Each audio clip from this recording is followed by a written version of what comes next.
bintang, mulut, bibir seperti cherry.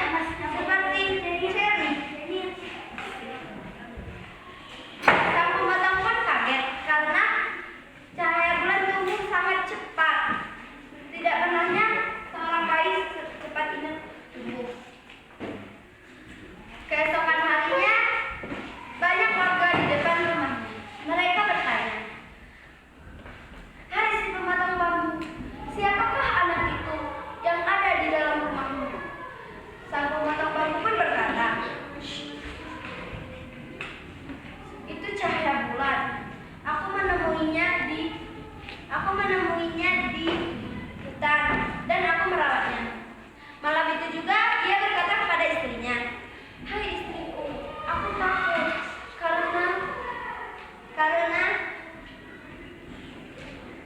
karena aku telah mengetahui kepada semua warga bahwa cahaya bulan itu ditemui di hutan dan kita merawatnya." Malam itu pun cahaya bulan terbangun.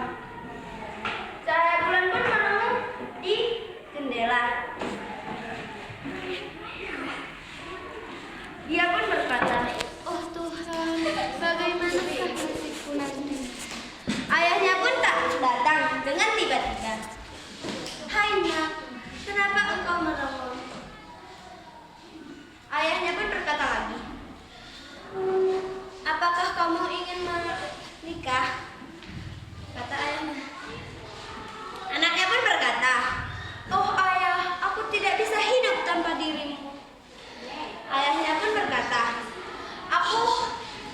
Aku juga tidak bisa hidup tanpa dirimu. Sehendaknya engkau menjumpai pelamar-pelamar yang datang besok." Keesokan harinya, pelamar-pelamar pun datang. Sang cahaya bulan pun turun dari kamarnya. Ia tidak berbicara dan malah di mulutnya tidak berkata satu kata pun. Pelamar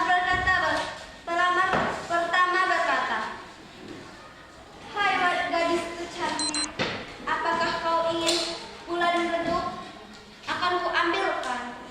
Pelamar kedua pun berkata, "Dia tidak membutuhkan cahaya yang redup, ia membutuhkan bintang yang bersinar."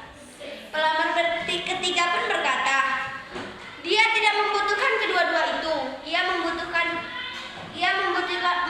mutiara yang di tengah-tengah laut yang sangat sebesar kelereng yang gede."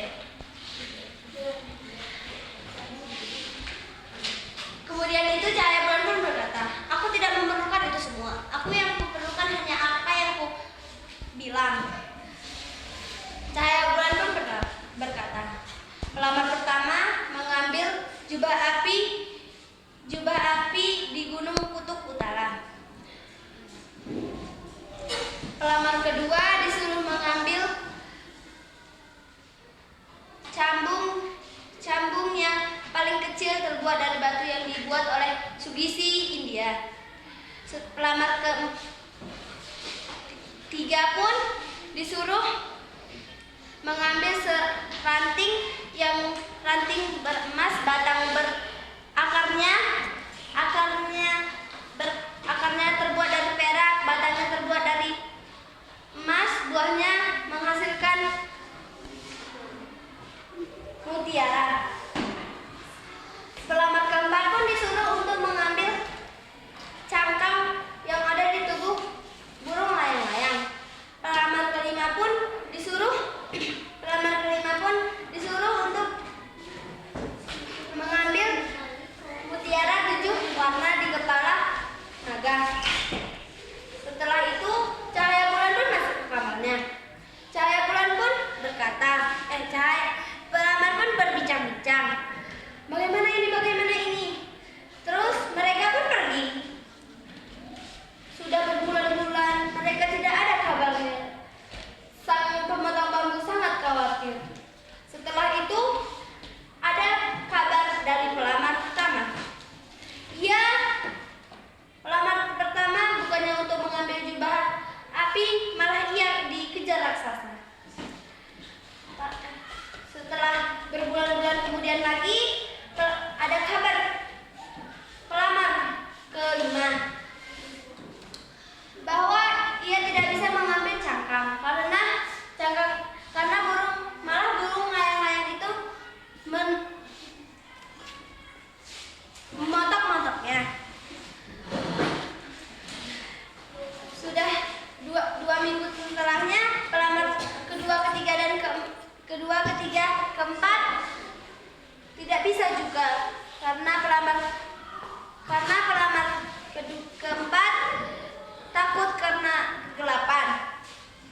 Setelah itu ayahnya pun berkata, "Hai anakku, kenapa kau memberi tugas yang sangat berat? Pasti mereka tidak bisa mendapatkannya." Cahaya bulan pun berkata, "Ayah, aku